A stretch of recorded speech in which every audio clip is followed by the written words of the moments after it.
Hello, everybody. This is Dr. Martin Kolb, Chief Editor of the European Respiratory Journal. With me today in this podcast is Professor Giovanni Migliori. He's the Director of the WHO Collaborating Center for Tuberculosis and Lung Disease in Dheda K in Italy. Hello, GB. Good afternoon, Martin. Thank you for inviting me. So it's great to have you with us. And the topic of this podcast in March will be in the light of the upcoming World Tuberculosis Day.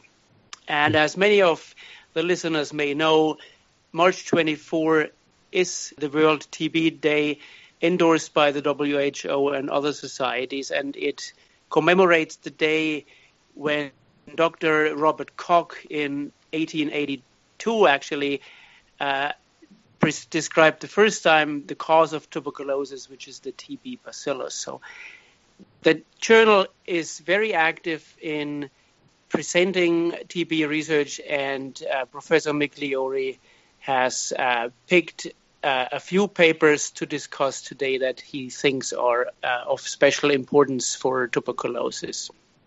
So let me talk to you, GB, about the first paper, which was published in 2016. And it was the WHO TB guidelines on multidrug-resistant tuberculosis. What is new there, and what are the implications of this paper?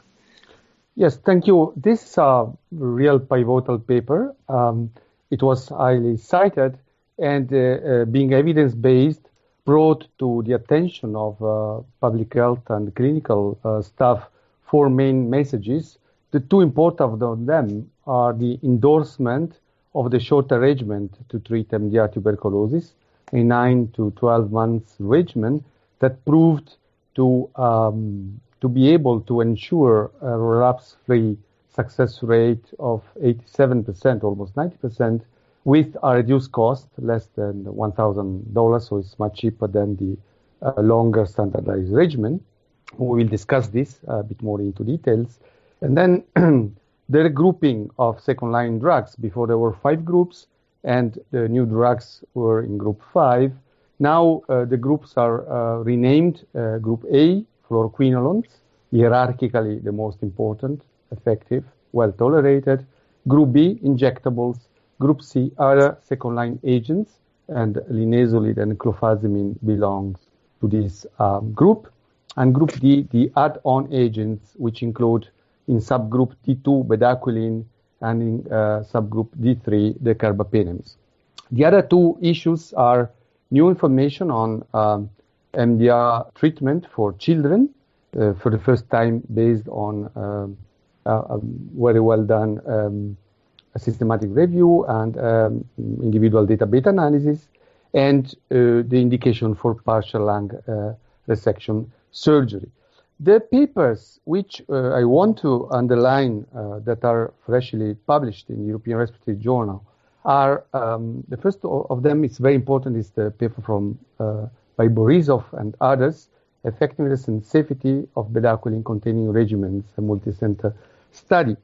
This is the first larger programmatic study involving 428 cases treated in all continents with bedaquiline. We have here Europe, India, South Africa, Latin America, Australia. And the results of this programmatic study, so bedaquiline was used not in clinical trials, but just in a normal environment of a program, ensured a success rate of 77%, which is extremely high considering that those cases were very severe, a median of 7 resistances. And the mortality was 6%. Interestingly, the SMEA and the culture conversion rate at the end of treatment was more than 90%, excellent. And interestingly, also Africa achieved a 10% lower success rate because mortality was higher, was 24%, very high. Mortality essentially HIV driven. An important issue here is the risk that bedaquiline can create QT prolongation and arrhythmias and unexpected deaths. And only 5.8% of the cases stopped the drug for adverse events possibly related to bedaquiline, but in reality, 40% of them restarted, so less than 5% had problems. In an interesting editorial by Pontali, he made a check of the 1,303 cases published treated with bedaquiline and checked and realized that bedaquiline was stopped for adverse events only in 44 of them, that represents 3.4%, and QT prolongation was the reason for withdrawal of bedaquiline in 8 cases only, in reality 6 cases, because 2 of these 8 restarted the drug. So this is less than 1%. And in another interesting letter by Guglielmetti, long-term outcome and safety of prolonged treatment for MDR-TB, the French court was presented with 33 patients receiving bedaquiline longer than the 6 months recommended by WHO for a median of 361 days, almost 1 year, and there were no cardiological problems.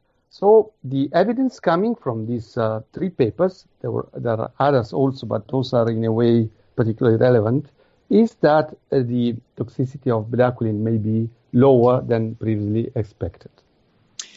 Very good, very good. Thank you, GP. So it's been 1 year and a half since these treatment guidelines came out. What has been published after that in that regard? Yes, the main issue here is that, of course, this shorter regimen is effective in the cases who are eligible. The problem is by which extent this regimen can be prescribed in different countries. And there are different papers, the ERJ hosted the vast majority of them, which try to evaluate the eligibility in different settings. And I want to mention in particular the letter by Marieke van der Werf from ECDC, European Centers for Disease Control, on the eligibility of the shorter regimen, which identified in Europe an eligibility of 29.5%. So it means 1/3 of the cases only. And this confirms other findings from other authors. For example, there is the Faster for Less letter by Sotgiu, where 8% of the cases in Europe and Latin America were eligible. Another European court by TBNet, less than 8% eligibility in Europe. Countries like Pakistan and Brazil, 50%. A recent letter by Mexico, from 45 to 50%. So it seems that the possibility of using this regimen is rather limited to about half of the patients in some of the large countries outside Europe and to 30% and less in Europe. And of course, this criteria for exclusion that have been set by the WHO, which are confirmed and sustained resistance to the drugs composing the regimens or previous exposure to them, plus, of course, intolerance, pregnancy, and extrapulmonary disease. In the Van der Werf letter, there are also 2 findings which deserves to be underlined. One is that ethambutol, the drug susceptibility testing for ethambutol, has to be considered reliable in Europe because of the very good reproducibility, so that it can be considered a criterion for exclusion to the prescription of the regimen. And in this direction are going both the European Standards for TB Care and the ATS, US, and North American guidelines under development. And the observation that more than 80% of the strains which are resistant to ofloxacin are resistant also to moxifloxacin. So the argument that in case of resistance to old generation fluoroquinolones can be overcome by using a new one does not work in Europe. This is pretty interesting. So the regimen works well, but apparently only in cases which have a more simple, let's say, pattern of resistances. Thank you. So when we talk about resistance to drugs, the articles you just described really tell us how to better deal with drug-resistant tuberculosis, but it doesn't tell us why some are resistant and others not. Everyone thinks about treatment gone wrong or poor compliance that leads to resistances and then the drug-resistant problems. But there is a nice paper that you highlighted to me. It talks about the association between mutations and phenotypic resistance. Can you tell us more on this paper? Yes, this is a real great paper by Paolo Miotto and a large consortium of experts that defined the standard approach to interpret mutations and made a systematic review of the available literature on genotypic and phenotypic resistance in order to identify the mutations determining resistance. They identified 286, almost 300, and they assigned a confidence level to them classified as high, moderate, minimal, indeterminate, or no association at all. The problem in simple words is the following. If you identify a gene of resistance, for example, CAG or INHA for isoniazid, with a commercial test, the IN test second line, which is the probability that this really confers a resistance. The point is that we know that this gene exists, but we don't know the constellation of other genes which might be silent or might, let's say, determine a mutation conferring metabolic changes which might modulate the response of this gene. This was the issue. And the result of the paper really are a core guide to clinical decisions and also to develop molecular diagnostics and also to guide for future research. The point is that the paper is written by microbiologists and is in a way a little bit technical. So we asked Andrea Cabibbe and others to write an editorial able to translate a little bit more into practice in a simple language for clinicians. And mutation by mutation and drug by drug, the editorial by Cabibbe explains what a clinician can do in practice. For example, in the presence of the gene for rifampicin that can be detected by commercial test, the RPOB gene, then we have an accuracy of 94% and a sensitivity of 90.5%. In the presence of the genes coding for isoniazid resistance, like the CAG, the NHA, and the others, the accuracy is 80.7% and the sensitivity 78.3%. And for pyrazinamide, which is considered not reliable, then there is a gene, the PNCA gene, which has a rather good accuracy, almost 78%, although the sensitivity is only 53%. And the editorial really helps with the table to guide to the clinical decision.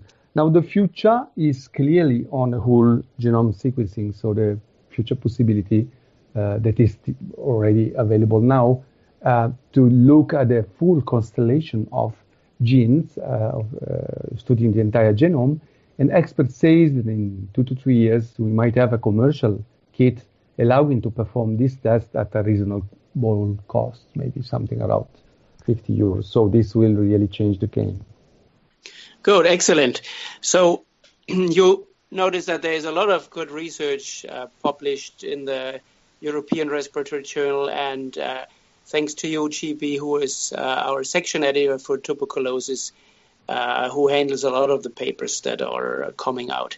Just at the very end, a more personal question, knowing your involvement in the WHO and probably your personal involvement with the World Tuberculosis Day, how would you personally rate the importance of this day?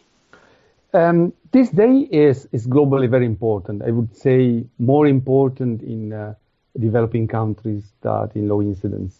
So at the time I was working in Africa, there were really big celebrations done around this day, celebrated in schools, etc. And there was a real reason to make a lot of advocacy explaining, making health education to the population in the squares, all the classes, the students were there making a special event.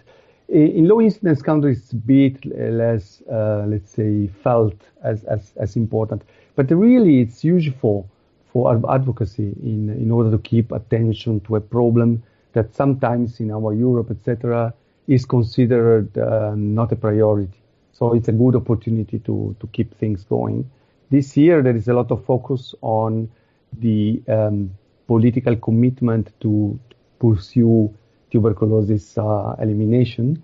And this comes from the fact that in the fall last year, there was a very historical governmental meeting in Stockholm with the presence of the majority of the Ministers of Health of all countries in the world, with an important Moscow declaration stating the principles for TB elimination. And this is important to say that if you work together, we can go far and really eliminate the disease.